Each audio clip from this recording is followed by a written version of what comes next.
Hello, and welcome to Ficsation, where my guests tell me about their fiction fixations.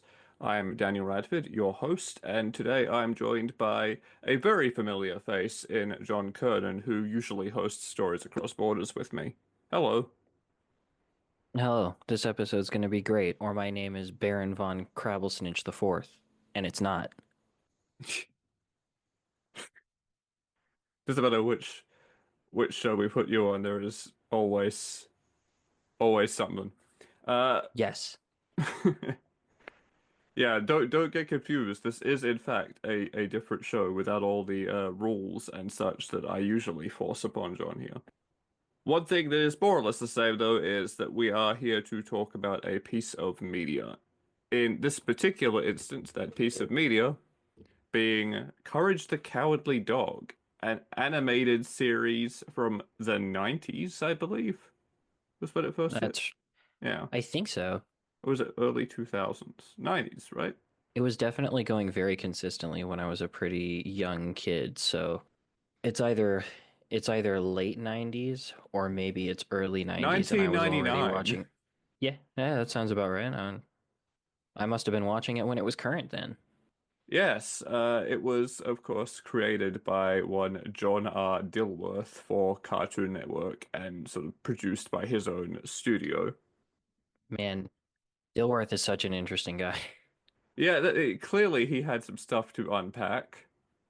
It's so funny because there are so many shows where you can say that like, about the author, but John Dilworth is one of the only ones I've ever seen where if you see him on camera having one conversation with somebody for 2 minutes, you're like, oh, this is the only person who could have ever made this. Of course, this happened. Like, dude, be crazy. He's he's as much of a cartoon character as anybody in his show. I can't say I'm super familiar with him, honestly. It seems to me as well that he's done a lot of like small individual episodes of things, but I think this is the only like full show of his I'm familiar with. He hasn't created that many other things. He is like he is very much one of those authors who follows his passion and does pretty much nothing else. He pursues exactly what jumps into his head and does what he can to get it. Other than that, he is a very dedicated artist who thinks about characters and draws things a lot. In Fair. fact, he's so consistent about being an artist and drawing things. Did you know that every time somebody asks him what led to him making Courage the Cowardly Dog, almost no matter how they phrase it, he answers the exact same way every single time? I did not. He says a pencil. Fair. Fair enough. Like, he won't say anything else. And I think there's both silly reasons, but also like a deeper, more thoughtful reasons that kind of describe exactly who he is as a creator. Yeah, I mean, I wish I had more to say to that, but I like it. It's clever and also technically correct. Yeah, Like it's the it's best really kind of nice. smart ass answer is one that's actually technically true. I didn't know until a video popped up in my feed like sometime last year or maybe the year before, I don't remember which, that I rewatched yesterday to make sure the knowledge was fresh in my head, called the cartoon that traumatized a generation and why we love it. Accurate. And the guy talks a lot about some of the behind the scenes stuff with Courage the Cowardly Dog, and it was pretty much always going to be something great, not just because of the talent of its team, but it had not just a passionate, but like a super warm, loving team.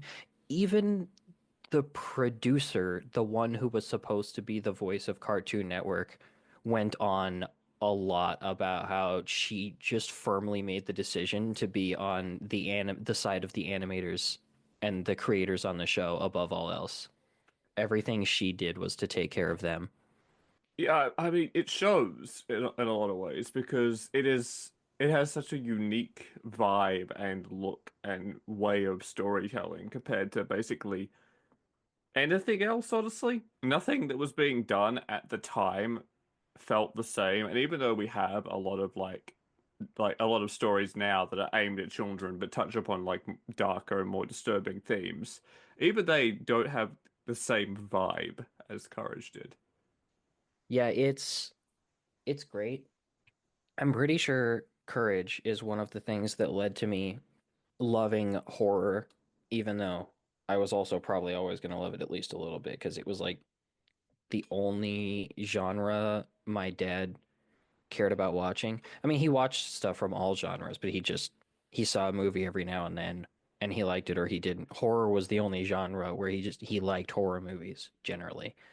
And so that was probably always going to happen, but I think Courage is like almost literally the best introduction kids could have to horror because technically everything in it is child friendly, unless you go on one or two episodes having already had one or two very specific traumas as a child, in which case you might be triggered.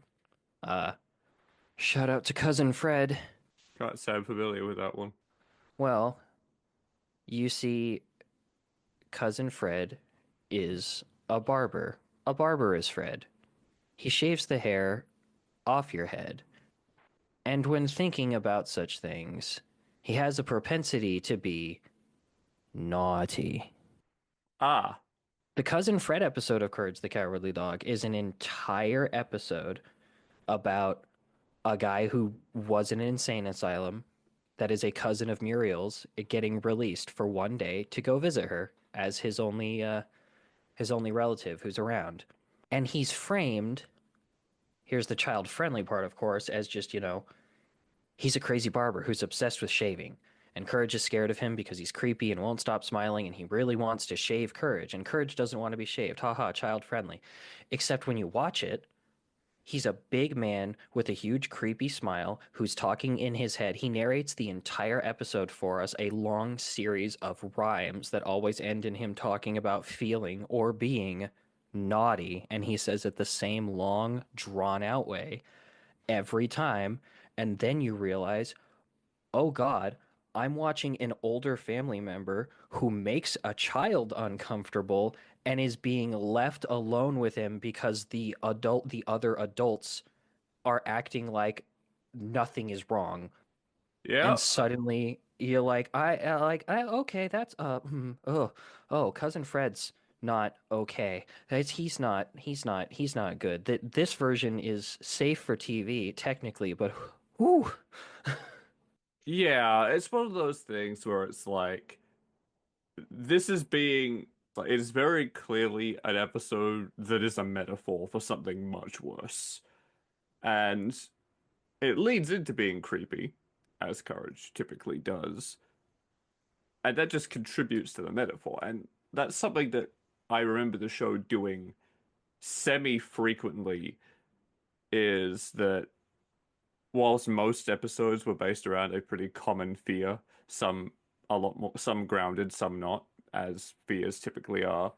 Every now and then they would do that where they would be like, okay, this is a story about X, but it looks like Y or is presented in a way where it's going to perhaps resonate with specific things that have been taught to children without saying the quiet part about what is actually happening out loud.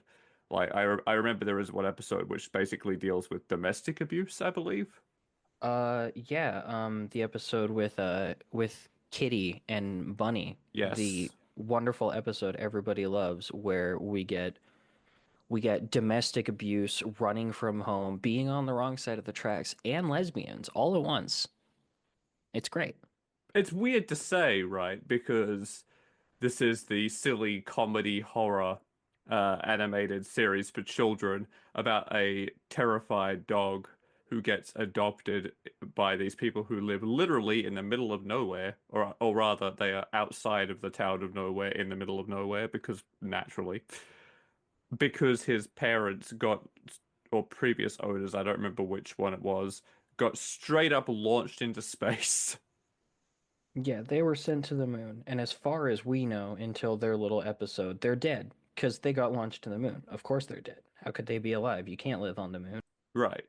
And within this absolute insane concept, the story routinely touches on very real fears, and has these very poignant messages that are easy to like, especially as a kid, without even understanding exactly what the episode is metaphorical for a lot of the time. Yeah, and like it's great specifically for scaring kids too, because I feel like Courage does a perfect job framing all these horrible things the way it would be for a kid, because like there is not a formula, but there is a specific type of horror that, other than specific episodes that go around it, that Courage generally falls into, that is, I think, exactly how horror would work for a kid. And that's, Courage is obviously the child of the family, and all he wants to do is live his life, be comfortable with his family, and do whatever stuff he does to have fun. And things are constantly popping up that are really scary and awful, and all he wants is to stop them or for them to not happen. But the adults either will not solve the problem, don't even know there's a problem, or worst of all, they can't solve the problem and they're the ones who need saving and protecting. Yeah, I mean, checks out. Scary.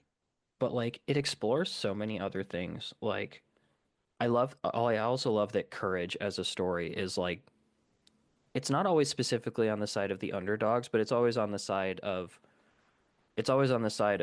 people or creatures who would be considered monsters, outcasts. I mean, gosh, it has an entire episode about a Hunchback of Notre Dame analog being treated and seen as ugly by everybody, especially Eustace, except Courage and to a lesser extent Muriel. While Courage befriends him and gives him self-confidence and they hang out together, and then he gives a really nice speech at the end about what true ugliness is that cuts deep for anybody who's shallow. Yeah, I mean, because that's exactly that's what makes it work so well is that it's this bizarre, zany, fantastical show, but the themes it explores are they're not just, dark stuff that's presented in a child-friendly way, but they're very real stuff that is important for anyone, but especially kids, to internalize and learn from. Yeah, it's a lot of good stuff. It's got the horror, it's got the fun moments, it's the like it's the looks are only skin deep, and it even covers generational trauma because, don't get me wrong, Eustace is a piece of crap. And as a result, I don't want to compare him to my dad because my dad is not. But much like Eustace, my dad was bald. First of all, not relevant, but wow, so bald. Um, but my most almost all of my dad's flaws and issues that he did have came from his family, and he was much better about them and had them much more under control than the people who came before him, who were way worse.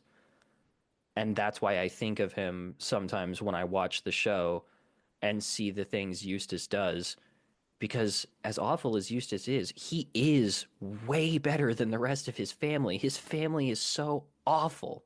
His own mom hates him. That's just another one of those things, right? Where it is portrayed often for laughs or in a sort of semi-goofy way, but it is a very real part of life for a lot of people that is passed into this very easy to consume and understand package for kids. And while still having the depth there for an adult onlooker to enjoy as well. And that's exactly how it works with something like generational trauma and abuse. I can't believe we're going to have to content warning the episode about the cartoon compared to some of the other stuff as a side note. But And it is the cartoon that traumatized a generation. yeah, but that's how it works. Is someone grows up in an abusive household. They internalize a lot of these negative behaviors that their parents or caregivers portray. They get a chip on their shoulder. They have all this pent up rage that then has to go eventually, they it just gets sits there and festers, and then eventually they find themselves in a situation where they are the one in power to compared to someone else, and they repeat those mistakes because not only Yeah, was that what they learned, but because finally they are the one in power and they can vent those frustrations. And I mean, like you said, the flip side to that is that a lot of the time you get people who are like, right, I don't want to be that. I'm going to be better than that. And they try and they still succumb to some of those bad learned habits or behaviors or like deeply ingrained traumas and prejudices and all this other stuff.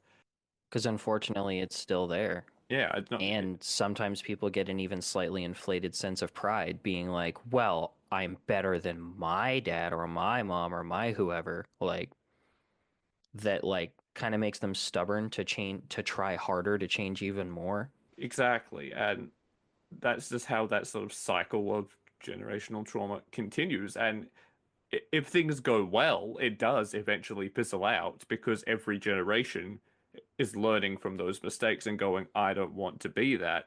But a lot of the time, what happens is that the core of that, even if some of the worst parts are managed to stripped away, it still carries on for a long time and can continue perpetuating itself. And what's wild about this, and just as an indicator of how good this show was and how well it was written, I just finished watching quite recently Adolescence on Netflix, which is very much not a cartoon, not zany in any way. It is deeply disturbing to watch in a lot of ways.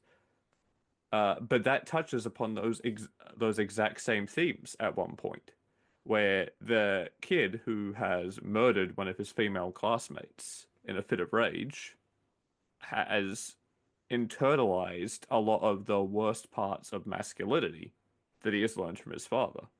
And in the last episode, and admittedly in the last episode, the discussion happens and is a little bit forced, but said father is talking to his wife, and he's like, I thought I was better. My I never laid a finger on either of our kids, compared to my father who beat the shit out of me. But now that I look at it, the attitude was still there. The lack of emotional connection, the shame based around a lack of perceived masculinity, all of that was still present. All of that was still behaviors I was teaching our son, and now look what has happened to him. And that theme is present in Courage. That, so Yeah, that's how ahead of its time Courage the Cowardly Dog was in a medium that you would not expect to touch upon such themes. Certainly with that kind of depth, certainly not in the 90s and early 2000s. yeah, like more stuff had to happen, but I would love if one, they're not going to do it, obviously, but I would love if one day they kind of like, I don't know, rearranged the series in chronological order or something. I don't know how they do it. I don't want to lose any episodes, but I feel like the episode that's all about Eustace and his inability to like feel feelings properly would be great as the last episode because the entire episode is just Courage and Muriel trying to prepare for his birthday and make it a really nice birthday.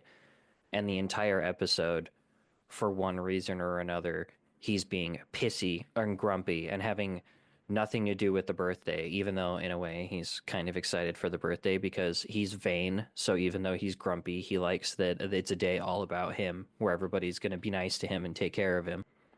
And like the the episode near the end of the episode, this man is on the roof in a rainstorm screaming at the sky and just being mad instead of having his birthday.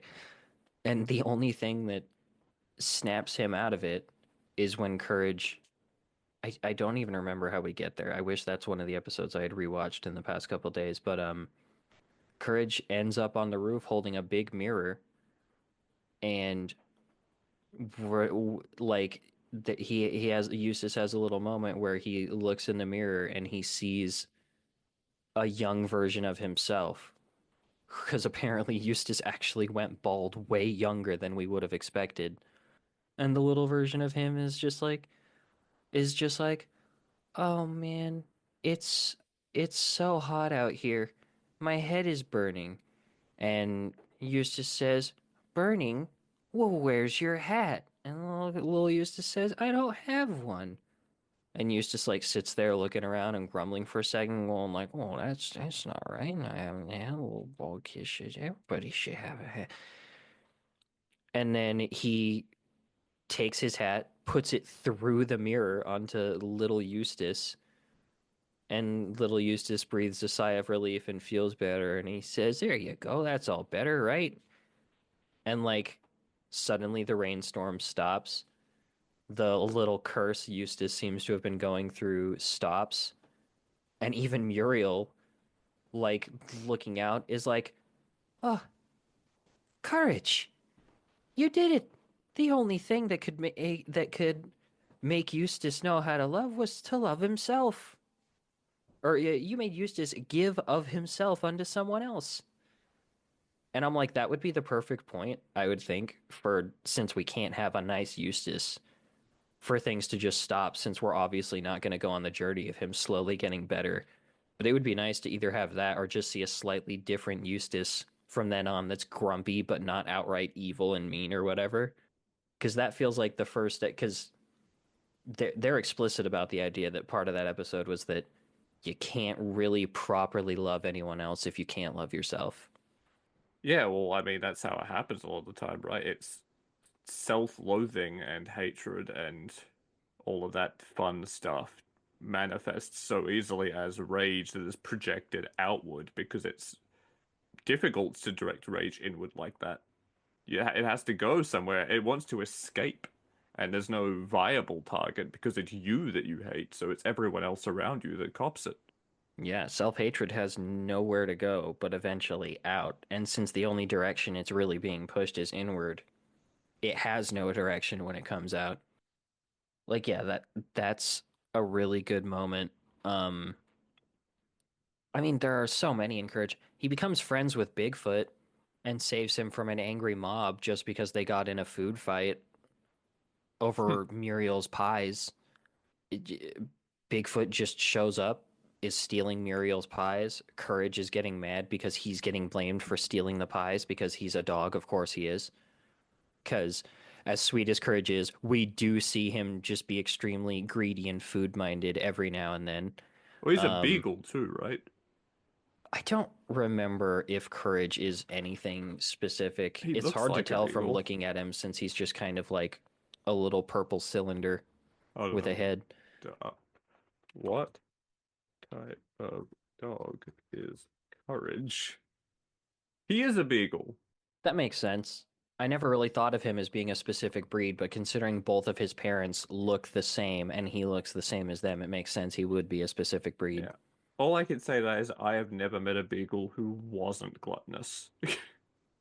Fair. Fair and valid, and, another thing that fits with him being the child of the family.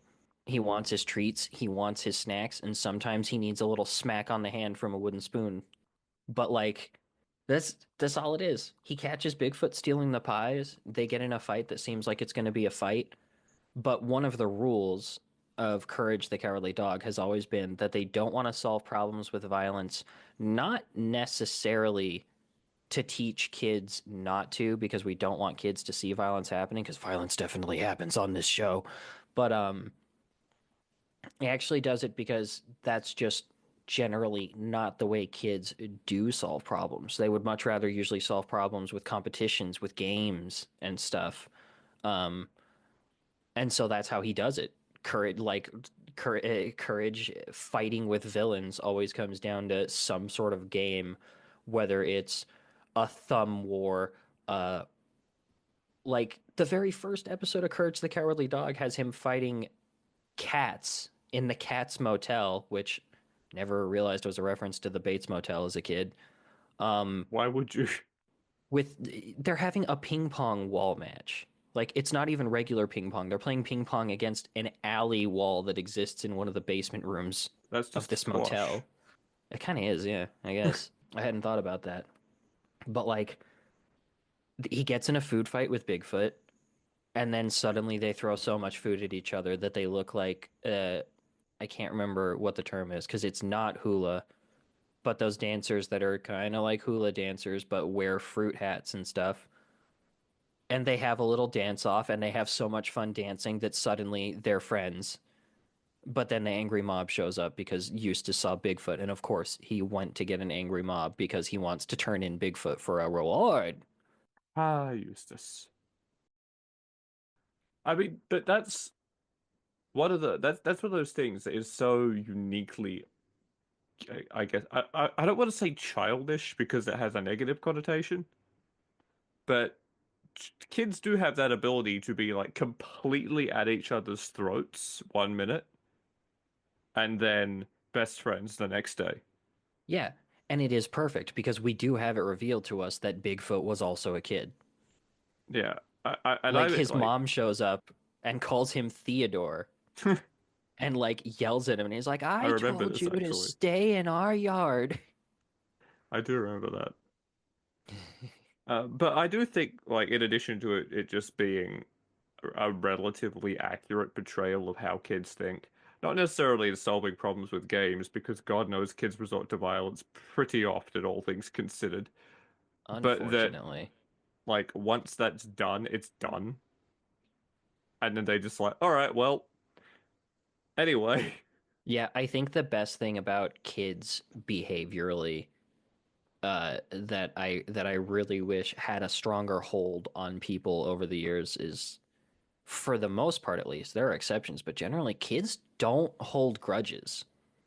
Like unless something really serious happens to them, for the most part, a kid's grudge doesn't extend further than I don't like you. And then something happens that makes you like them a little bit, and then it completely overtakes that other thing. Like, oh, we're friends now. Other than that, though, I do think it is important, right? That it is ultimately not solving the problems through violence, because especially given the overarching message of courage, which is your courage, Coincidentally, courage is about courage.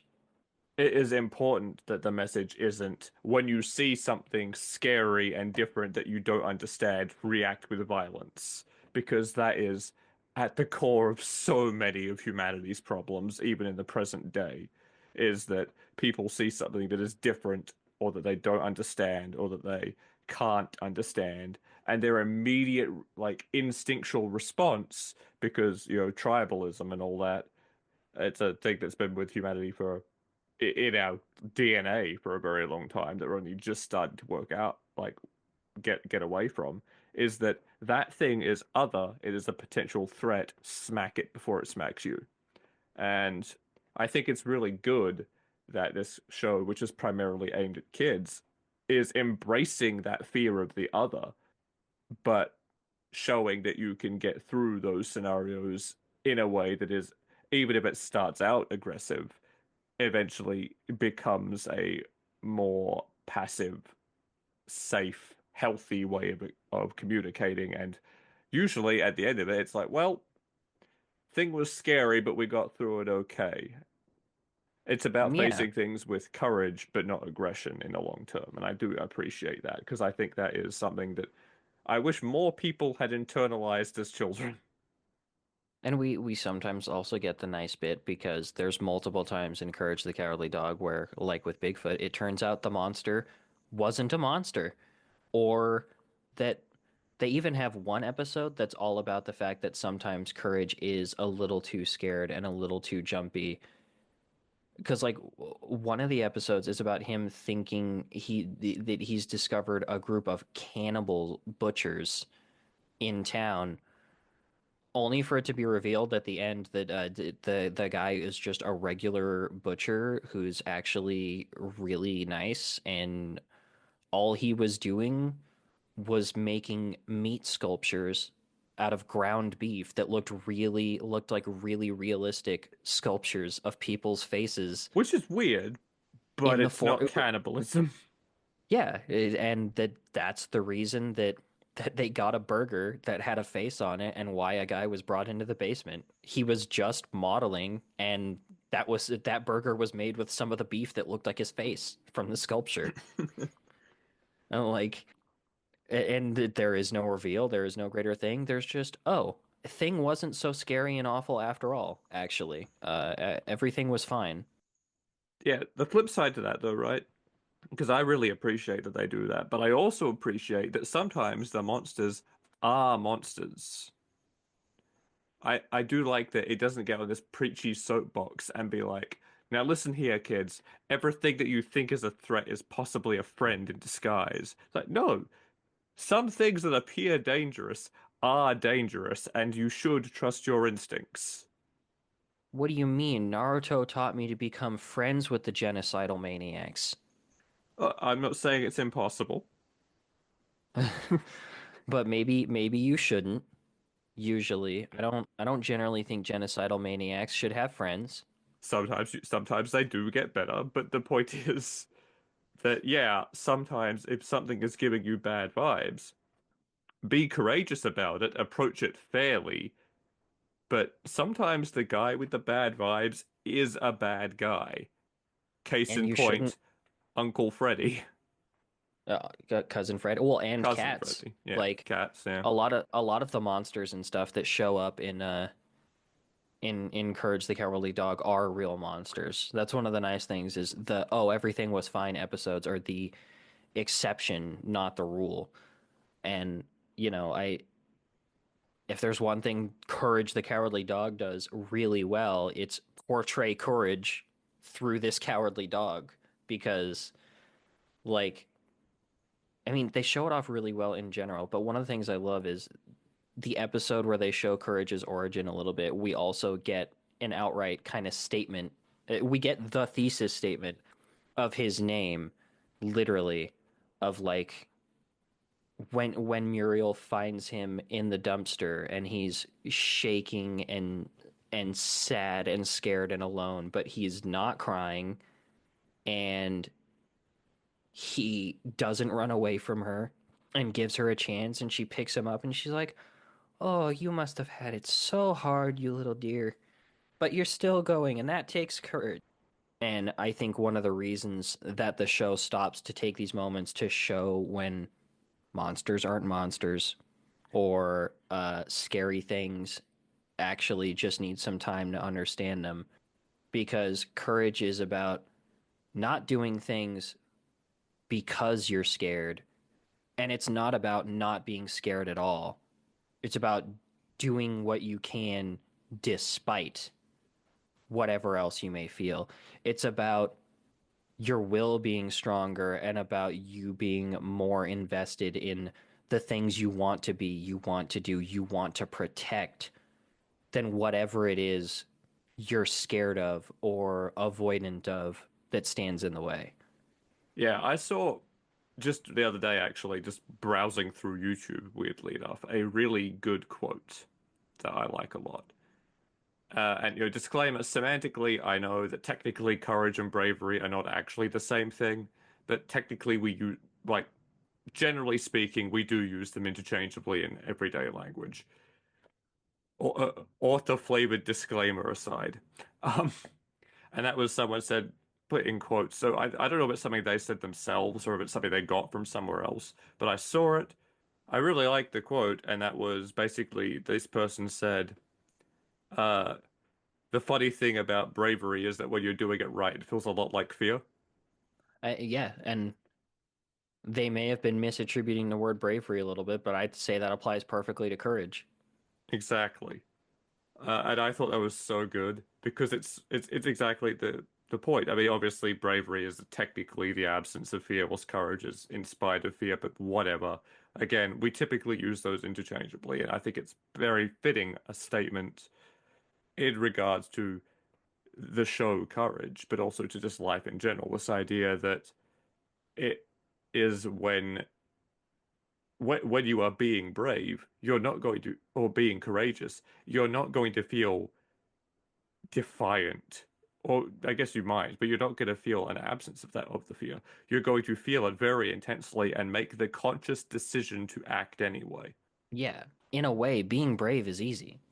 Being brave is like fighting against things and struggling without the things you're struggling against, like intimidating you. Well, I mean, without scaring you, but it's like struggling without the biggest, heaviest part of the struggle that makes it a struggle. Like, not to say that being brave isn't respectable, but I mean, isn't it more laudable to deal with something that does scare you and that you do acknowledge as a threat and a problem and something that might be hard for you to deal with, but you're going to do it anyways, versus, nah, I'd win. Yeah, I mean, it's like the reminds me of that bit from like I think the first episode of Game of Thrones where Bran and Ned are talking about the guy that Ned has just executed, and Bran is sort of saying, I can't remember which one it was. I think it was Rob was saying that the guy died bravely, and John was saying no, he was afraid. And Ned asks Bran, which one do you think it was? And Bran's like, I think he was afraid. And Ned responds that that is the only time a man can be brave. And again, bravery, courage, not the same thing, whatever. But But I think that's a fine misattribution because there's also been too many people over the years who idolize being brave above everything when it's much yeah, better.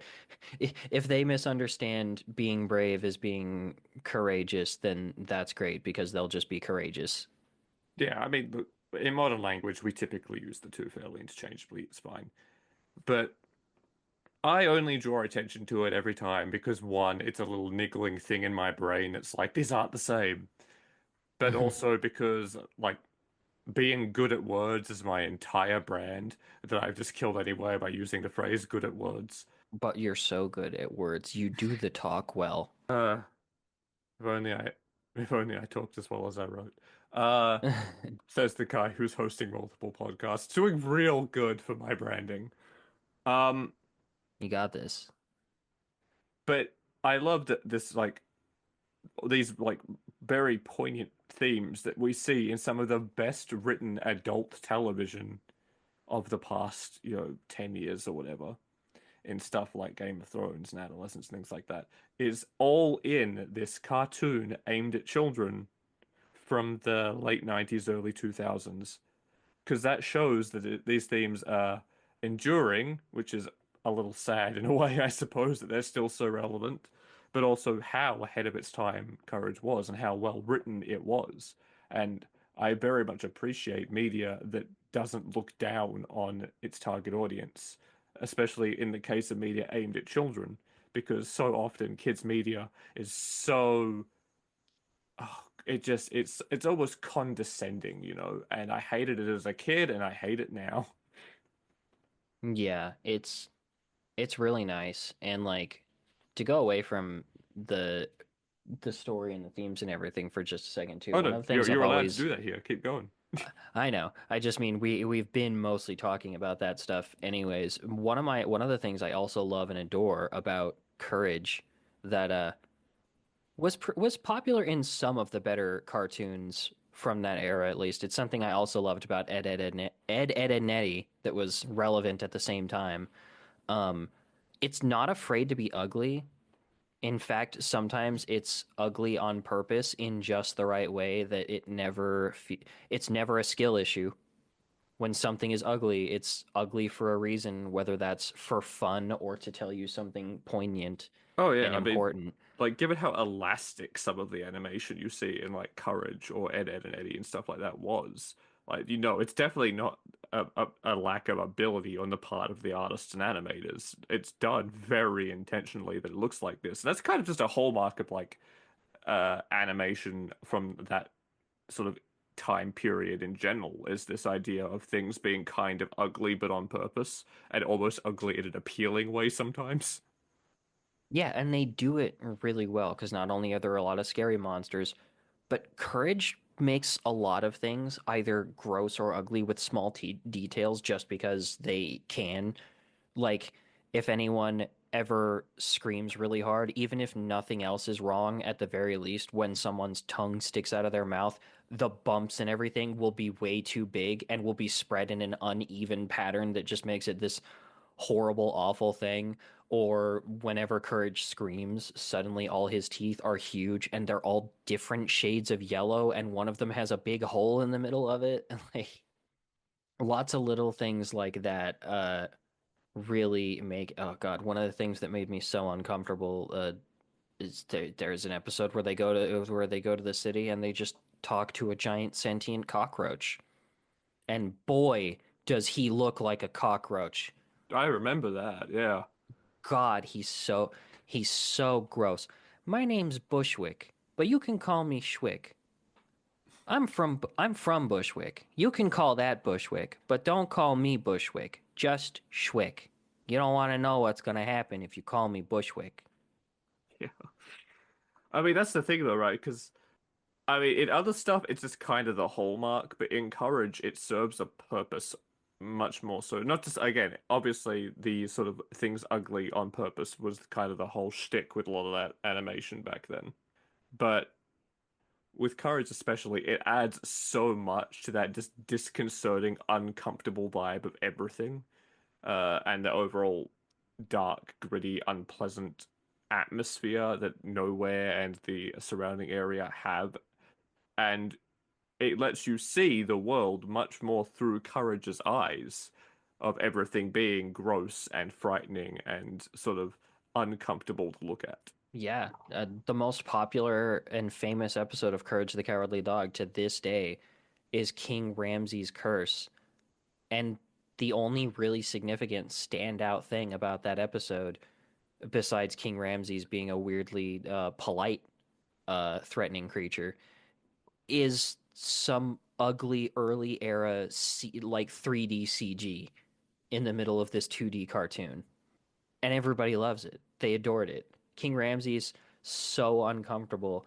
It's like all it is an ugly 3D animated cameo of John Dilworth saying return the slab or suffer my Yes. curse.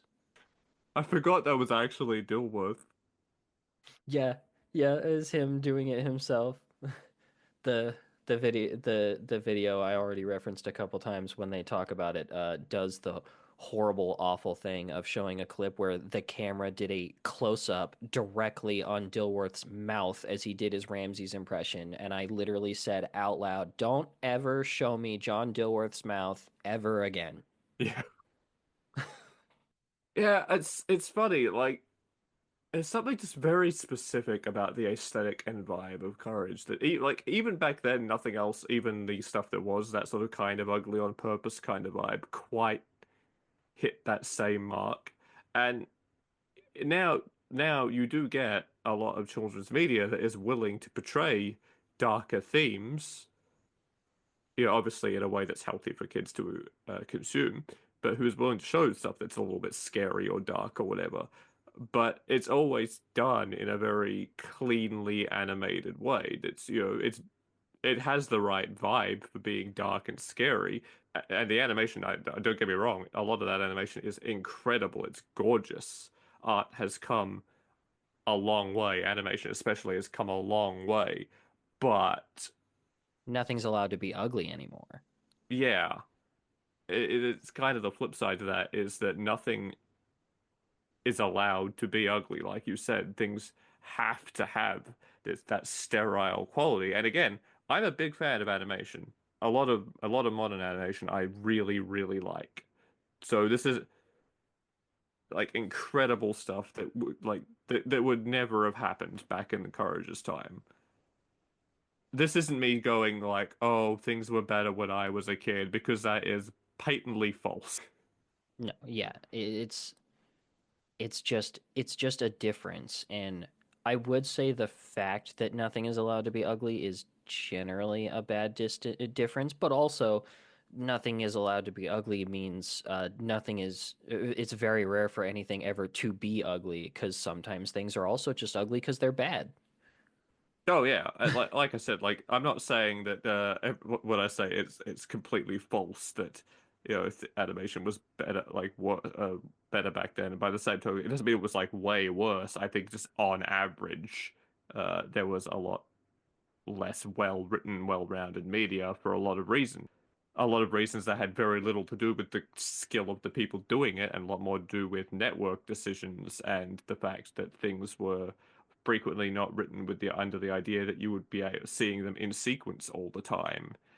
Because the idea of streaming was a far-flung thought back then. It was all scheduled TV and things like that. So you didn't have a lot of like consistent narratives and things like that that have contributed to the overall quality of writing in media, children's or adults or otherwise, that you see today. But I do. There's always going to be a little part of me that is like, I wish that things were allowed to be ugly in a way, and I don't mean that in a I'm animating and drawing this thing beautifully and calling it ugly, or even even a disturbing thing, No, ugly with but intent, like, yeah, creatively ugly. actually tangibly drawn in a way that is unpleasant to look at because of the way it is drawn, not because of what the content is, because that is something that contributes to atmosphere when done with purpose and not because of a quality issue. And that's one of the things that makes, other than just the way ahead of its time concept and writing, is one of the things that made Courage stand out and gave it such a unique, powerful atmosphere on top of that. Yeah, and it honestly connects strongly to something I've been saying for a while now that is tangential but is the same area. I also wish things were more willing to be cartoony because I mean, we are both fans of anime. I wish you could see more cartooniness in anime, and I know obviously everything about it is different. It comes from a different place, but I still think back every once in a while to like one of the biggest reasons I love Konosuba, and even if I didn't think it was funny and well written, which I do, it would have a special place in my heart, is it's one of the only anime I've ever watched that still looks like and is an anime, but very clearly takes direct inspiration from zany, fun cartooniness because they don't just make their characters' heads bigger and make them do these over exaggerated things. They pull on their bodies, they stretch them, they contort them for the sake of like the things they're expressing or the things they're doing. You can even see it, they do it in the show, but you can even see it in the OP. One of the OPs has them falling from the sky, and while the other characters are doing their gesticulating and their flailing or whatever, the main character's mouth is wide open. His cheeks are being dragged behind him like something you would see in a Courage the Cowardly Dog era cartoon, and his tongue is sticking out of his mouth while like he's falling so fast spit is streaming behind him. And I'm like, why aren't more anime willing to do that? Flail around and stretch and like flail your characters like you're playing with the old Mario model in Super Mario 64 everybody loved so much because you could pinch and drag parts of Mario's face. So, like, if you look for it, you can definitely find stuff that does that, although it is generally more aimed at like ki young kids than stuff that we would be likely to consume, which is probably a part of it. But also, I think just cultural differences is definitely a big factor in that. But even in like Western cartoons and things like that, that sort of thing is very much a product of the time. Like we would just say, everything is a lot cleaner and better animated now, but often does tend towards being a little more sanitized as a result. But I'm sure if we looked for it, we could still find stuff that was doing what that sort of thing that Courage did. It's just not as much, not to the same extent, and not for the express purpose of selling the theme of the media. It would probably just be like a cheap laugh.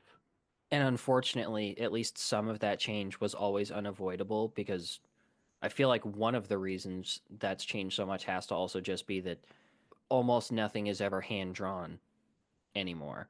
It's not even that nothing, very few things are done with cells because generally it's expensive and inefficient by comparison. Also, you can do more things with digital art. Like you have a lot more tools at your disposal with digital art compared to traditional. I don't do traditional art. I pretty much exclusively draw digitally because the tools available to me digitally specifically work to help me cope with the things that I am bad at, for Yeah, example. And it's just faster. it's faster and you can't waste materials.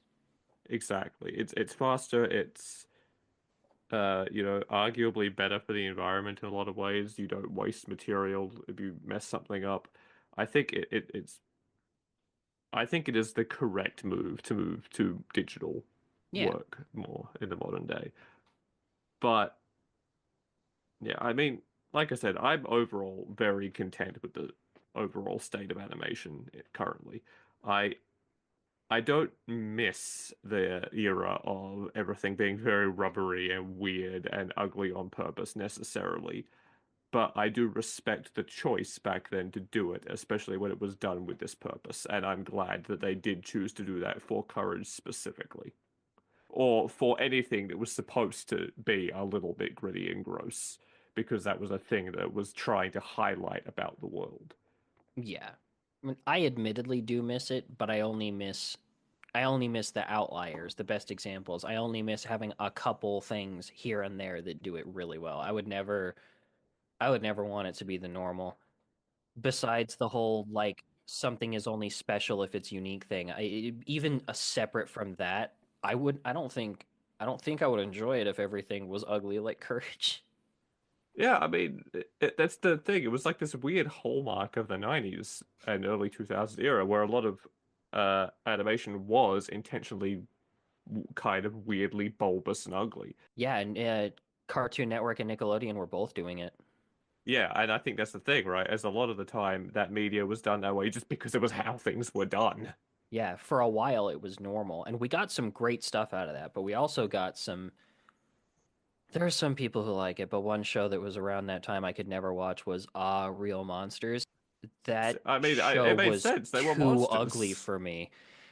I get it, but I was literally, it's one of the only times I've ever been looking at something and been like, I can't just constantly watch this little wonky guy who holds his eyeballs in his hands, even though that's cool, and all these ugly squat little monsters just walking around farting and burping and making their dumb gross jokes and their dumb gross voices all the time. I respect what it is, but ugh. Yeah, I liked it. But granted, I have not seen it since I was a kid. My thoughts might have changed as an adult, but like I look back and I like you talk about this stuff. I think of Ren and Stimpy. Like that Oh, Ren show and was Stimpy is a it time. was gross for no reason. It was ugly for no reason. It was badly written for no apparent reason. It was Just kind of, because that was just the thing people were doing back then. I think Ren and Stimpy, I don't know if this applies It to was, why it it's was so one of the first popular. ones, weirdly, but I don't know if it's why it's so popular in general, but I definitely feel like one of the reasons I liked Ren and Stimpy is I think that was one of my first and maybe one of my only childhood exposures to So Bad It's Good. Because I didn't just love it in spite of all the reasons it's dumb and gross and bad. I loved it because of them. I'm sure that's probably what they were going for, to be honest. But yeah, like just looking back at it, like Courage is definitely it's weird because aesthetically it's a product of its time, but it worked so well for it. It added so much to that to the thematics and the atmosphere.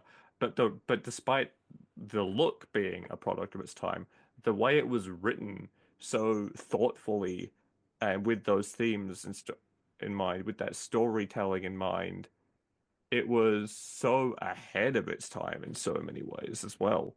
It's definitely a very unique existence in children's media and media in general. And when you told me this is what you wanted to talk about, I was like, an unexpected choice, despite knowing that how much you like it in advance, even. An unexpected choice, all things considered, but one that I'm really glad you picked because it was very fun to revisit, and it's definitely a very standout, unique piece of media. and it's going to stand out a lot from the other content in season one of Fixation. So it was just all around a very good choice, and I'm glad you picked it. I ended up feeling almost like I couldn't pick anything else, not because Courage is my favorite thing of all time, although it is one of my favorite things of all time. I'm one of those wishy-washy people who's like, I don't know, I don't feel like I can have a favorite if I love two things so much. I just love them both a lot. But um except Knights of the Old Republic. Knights of the Old Republic is and always will be my favorite two Star Wars things, and nothing can ever unseat them forever. But it's like there's so many reasons because, we were thinking about obsession. I was like, there's a lot of things I've been obsessed with at one point or another. But I think there are very few things that not only was I obsessed with from a young age, but have sat with me forever and are also important to me in ways and for reasons beyond just I really, really love that thing. And like, there's so many things to love about Courage the Cowardly Dog.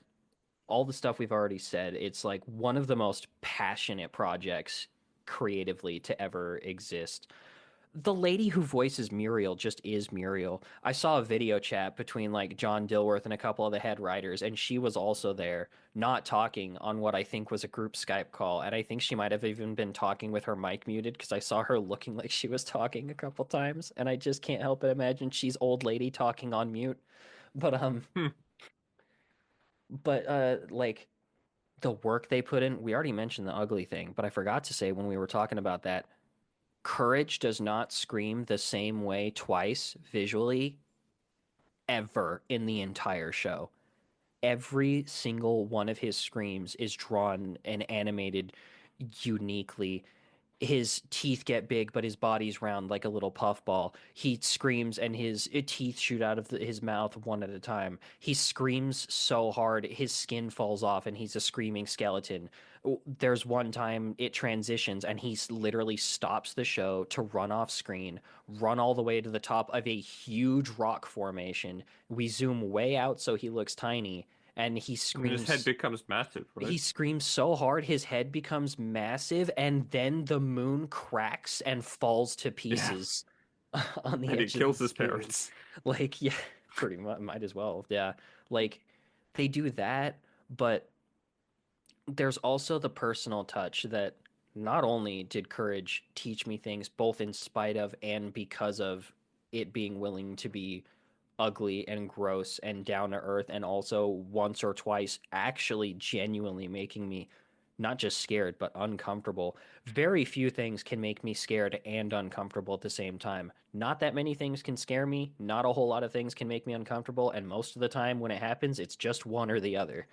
But besides that, uh rare case of me having two reasons to bring up my dad in one episode. One thing reason that Courage has always been special to me, not just special to me, but a reason I've known it's special objectively, is my dad was always one of those guys. Not only was he a pretty blue collar, like older guy, but he was also very much one of those people who would literally look at me playing video games or watching cartoons and stuff sometimes and literally say the words to me, "Why do you like this? It's not real. It's fake. It's imaginary. It's so dumb. It's not real." Always came back to it's not real. It doesn't even look real. There's nothing real about it. Which, besides, oh, how wrong he was, Courage is one of the most realist things to ever exist. But also,